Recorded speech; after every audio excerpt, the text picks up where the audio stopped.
just returned from Hacker Summer Camp 2022, and it was great to meet up with everybody once again in real life, and to hear the technical talks in a ballroom once again.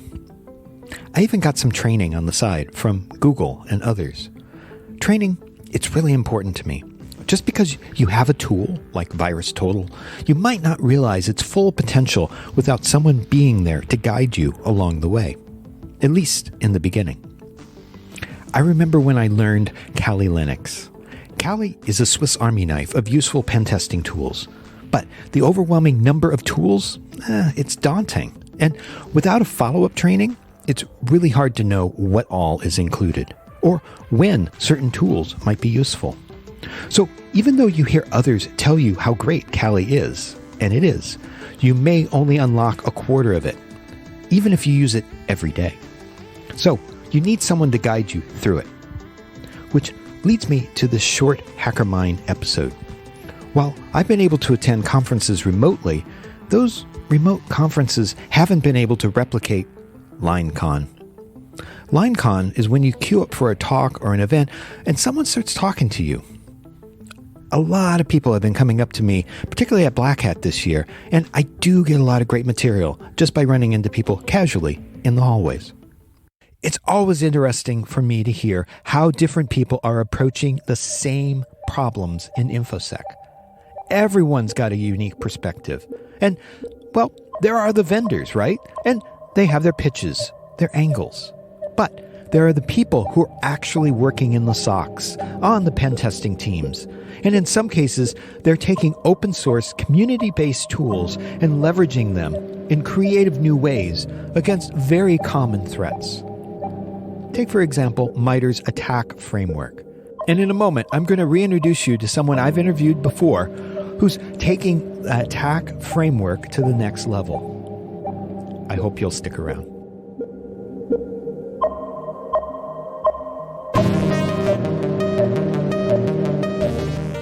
Welcome to The Hacker Mind, an original podcast from For All Secure. It's about challenging our expectations about the people who hack for a living. I'm Robert Vamosi, and in this short post-Hacker Summer Camp episode, I'm following up on a previous interview and seeing how the work that was done to create a tool commonly used today in the industry has led to a new business of teaching people how best to use that tool to figure out what security solutions an organization might actually need.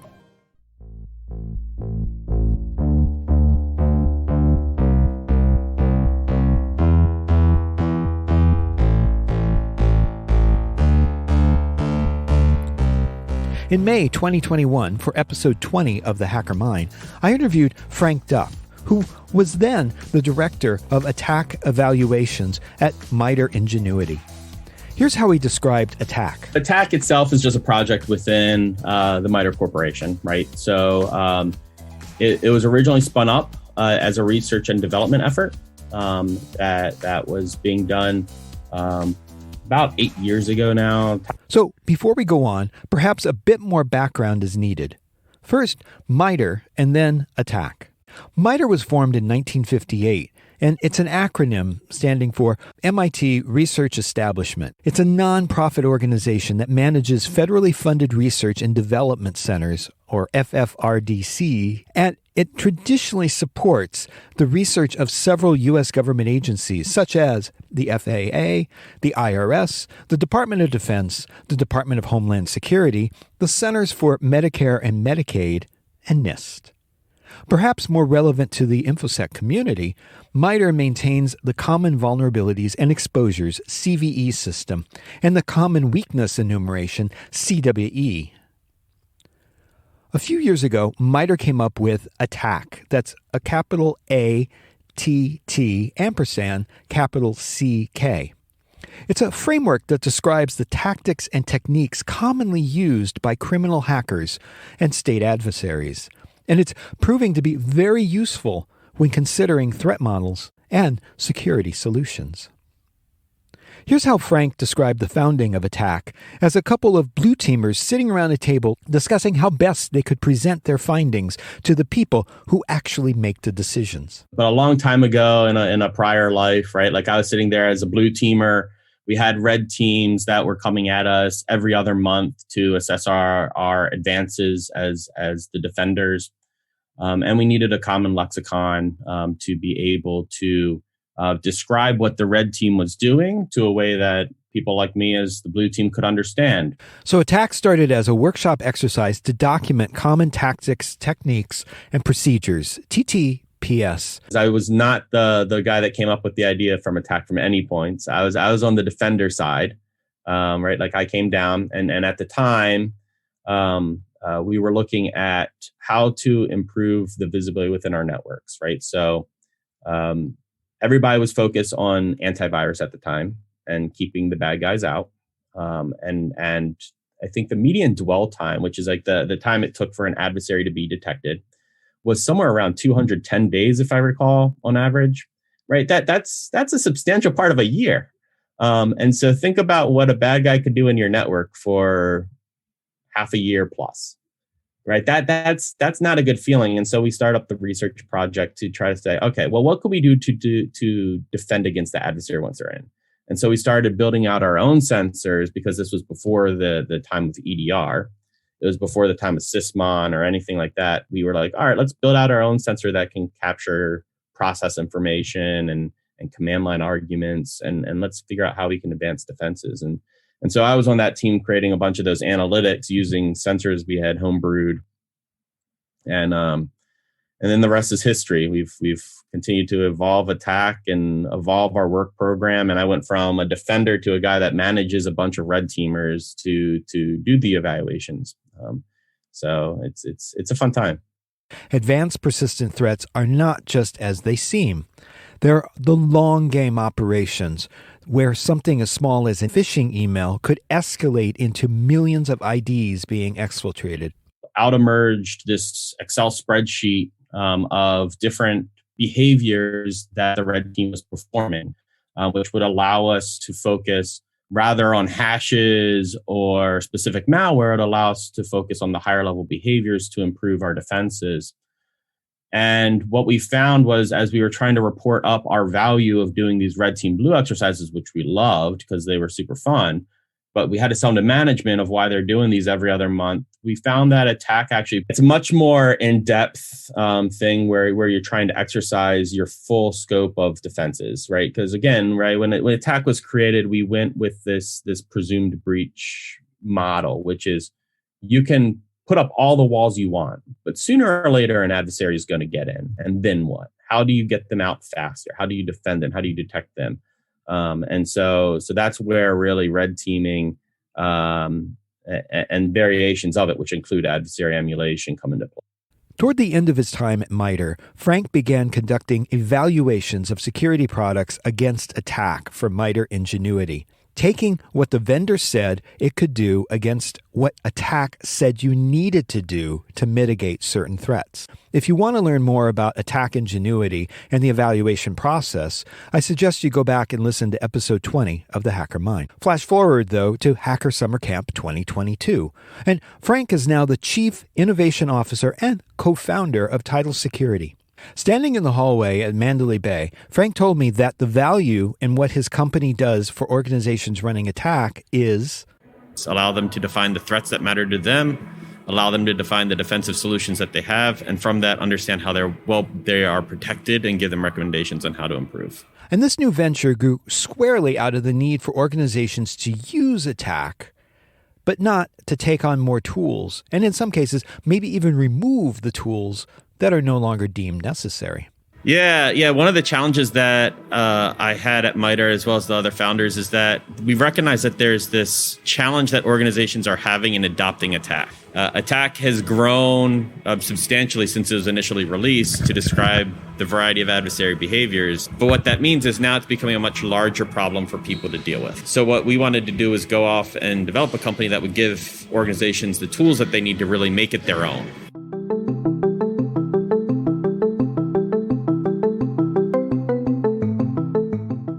So MITRE's ATT&CK is based on indicators of compromise gathered over years of research.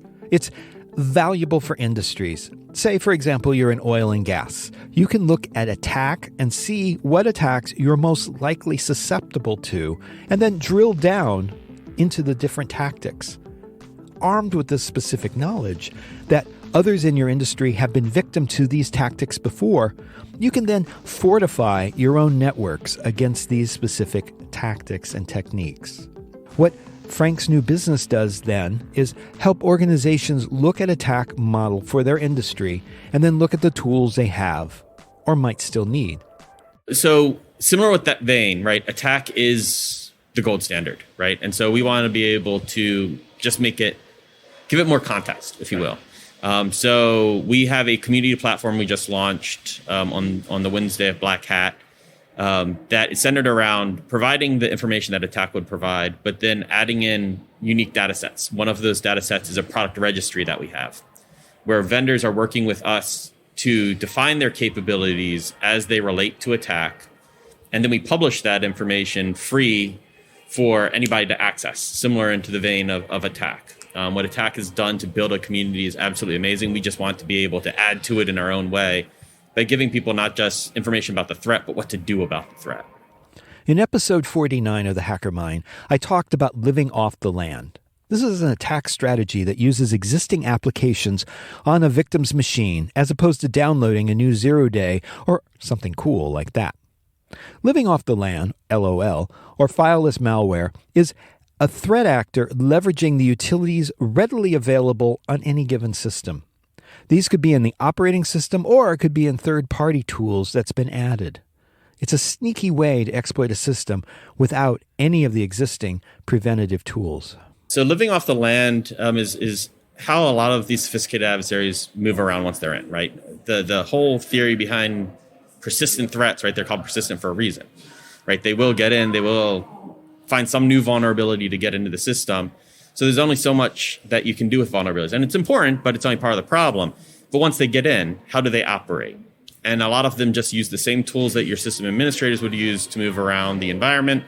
And so then it becomes, okay, well, how can I defend against those? And it's challenging, right? Because those are the same behaviors that real users, real administrators are using. So oftentimes it becomes noisy things. And they're just using it in a more nefarious way. And so that's really where it becomes tricky to defend in that regard. What Frank's company is doing is not too far from the evaluations he performed back at MITRE Ingenuity, where he compared the claims of different security vendors to the results that he was able to test. It was designed as a report card so organizations can assess whether or not security tools are doing what they're supposed to do.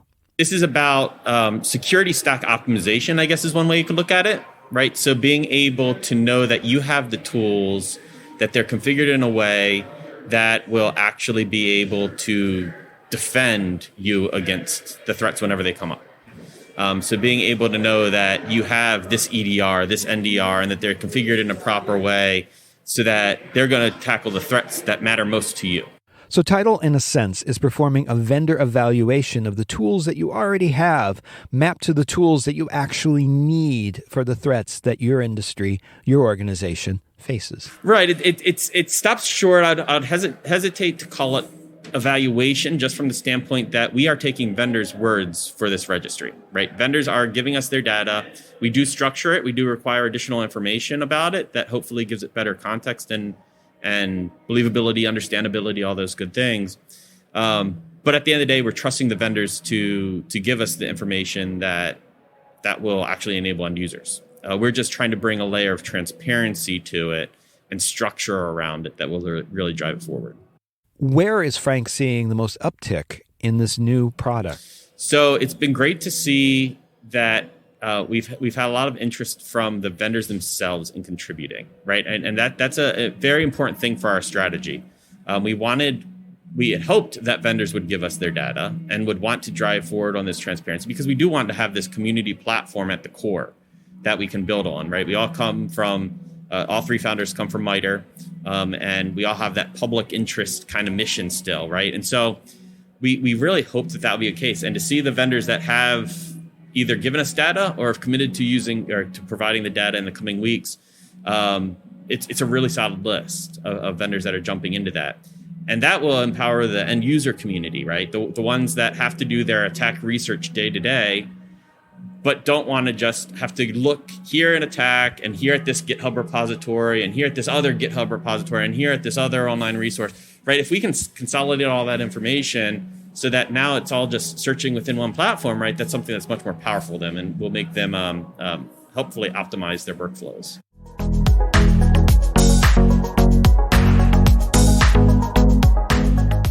To measure their security responsiveness, organizations use different teams. There's the red team, which is constantly looking for the latest attacks to use against their company to test their responsiveness. And then there's the blue team, which is there to fend off the attacks from the red teams. Yeah, absolutely. So it's got a lot of different use cases around it, right? As I said, the chief use case for enterprise customers would be able to define their threats, to be able to define their defenses. Part of that's their customization, right? So we talk with a lot of organizations that have custom attack techniques, things that their red team does, or things that their defenders have developed in terms of analytics, right? And so what we want to be able to do is allow them to encapsulate that information in addition to all the information that attack has. So there's absolutely room for being able to define new techniques, being able to say what you've tested, what the results were, being able to define the analytic you wrote and what special circumstances it works or it doesn't work. All those things are things that are going to be coming to the platform. And then there are organizations that employ the occasional pen testers who swoop in for 2-week engagements, testing within a narrow scope defined by the organization that's hiring them.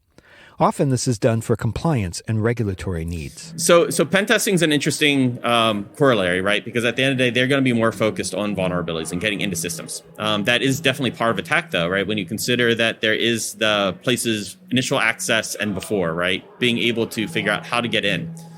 We do even have a vendor that specializes in doing more of the pen testing or getting into the enterprise in terms of like attack surface. And so it definitely plays a role. But with all things attack is much more focused on the post-exploit behaviors, which tend to go more towards red teaming and blue teaming and that like. Organizations, of course, have security operations centers or SOCs. Is this right for a SOC?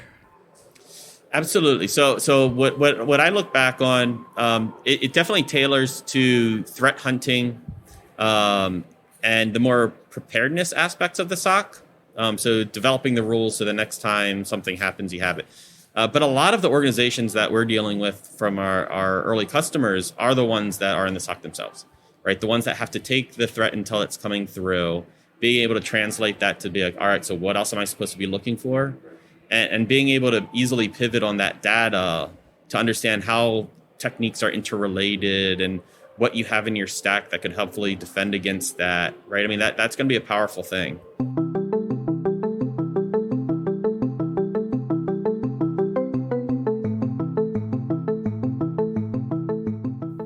So organizations already have a lot of reports coming in. In fact, I spoke with someone on the flight back from Hacker Summer Camp this year who said he gets all the reports he needs for compliance, but he needed someone junior to come in and analyze each report to tell him what's important. So I'm curious, what does the output look like here? Is it just another report? Right. So one of the use cases that I like to talk about is specifically one that I did back in my middle years of my MITRE career, which was right around detection engineering, right? And so I would get tasked by my SOC manager to write a new analytic based on some adversary behavior we had seen, right? That would have required me to go look at attack, go look at Sigma at their GitHub list, and go figure out how to write that in Splunk, talk to some engineers about what tools I have, figure out what data sources I can do. Right now, we've got to the ability where you can go and do all that research within, right? Being able to look in one platform, one space, to be able to pull the thread on all that information, the what tools are providing what data source, what analytics use that data source, so that you can tackle that behavior that you care about. So the end result should be that now analyst out there, that detection engineer, gets to write that rule at a much quicker speed, be able to leverage the work that's already being done by the community and just being able to adopt it for their own space. So they go write that rule. They now have that capability that then in future iterations would be able to actually register as a capability in our platform. And so that they know that that's something and that they built it for this reason because it maps to this attack technique, that it uses this data, that it uses this product. And then you know what? If they leave the company, okay, well, it lives with them with that company, right? And so I think that that's going to be a really powerful thing. So it's not really a dashboard either. So right now it's a combination of so right now the community edition is based around this knowledge base exploration component, right? So being able to just pull the thread on all these different aspects, right? But as we get forward, right, I mean, dashboards are inevitabilities of the community, but we make all our data available via API, so you could pull it into your product if you wanted to use some other API, or some other product as your dashboard. So we'll be flexible as we need to be. So for this new venture to be effective, they need input. They need input from vendors, and they need input from users to build up a common database that in turn will be useful to the larger InfoSec community. So the need for it right now, I think that we hear a significant need for being able to, again, encapsulate what you do and what threats you need to care about. And so I think that there is a significant need right now, and it's just a matter of developing, and getting all these features out so that we can provide that to the community. We announced here at Black Hat that we had gone live with our community edition. So you can go in, you can check out the tool, you can see how the data pulls together. And hopefully everybody gets some value out of that. And as we bring along more and more features, that will help actually empower you to define what your organization looks like. There's a definite need for this. With all the crazy new attacks and attacks on different industries, it's important that an organization within those industries have the right tools to proactively guard against future compromises. As I just referenced, at the core is this community platform. Right. And this community platform really is trying to help analysts do their day-to-day, the red teamer, the blue teamer, the CTI analyst. So would encourage anybody, if there's data sets out there that you want to see us pull in, if there's features that you want to pull in, right? Those are things we're looking for to really make it so that this can make threat-informed defense actionable, right? It make attack actionable. We've got to be able to make the jobs a lot easier, right? We keep hearing about how hard it is to hire people and how hard it is to train people. And part of that is because it requires so much custom knowledge or gain knowledge through the years, right? If you've been in the industry for 5 years, around attack for all that time, worked at a couple like high performing companies, right? You kind of get all the intricacies of it, and you know all the places to look for it. For the vast majority of users out there, they don't, right? They know that they want to like attack, but how to use it is a really big problem. So if you think that there's things that could help the community, make sure you let us know. Try out the platform and give us any feedback you have so we can make it better. I'd like to thank Frank Duff for the LineCon conversation at Black Hat 2022. His experience at MITRE and with his new work at Tidal will be valuable to the InfoSec community in the years to come, as we move beyond just saying someone got breached into someone had this specific type of attack, and here are the tactics that were used. Hey, if you enjoy this podcast, tell a friend. I bet there are others who like commercial-free narrative information security podcasts. I have so many stories about hackers who are making a positive difference in the world. I don't want you to miss out. Let's keep this conversation going. DM me at Robert Vamosi on Twitter or join me on Discord. You can find the deets at hackermind.com. The Hacker Mind is brought to you every 2 weeks, commercial-free by For All Secure. For the Hacker Mind, I remain Robert Vamosi.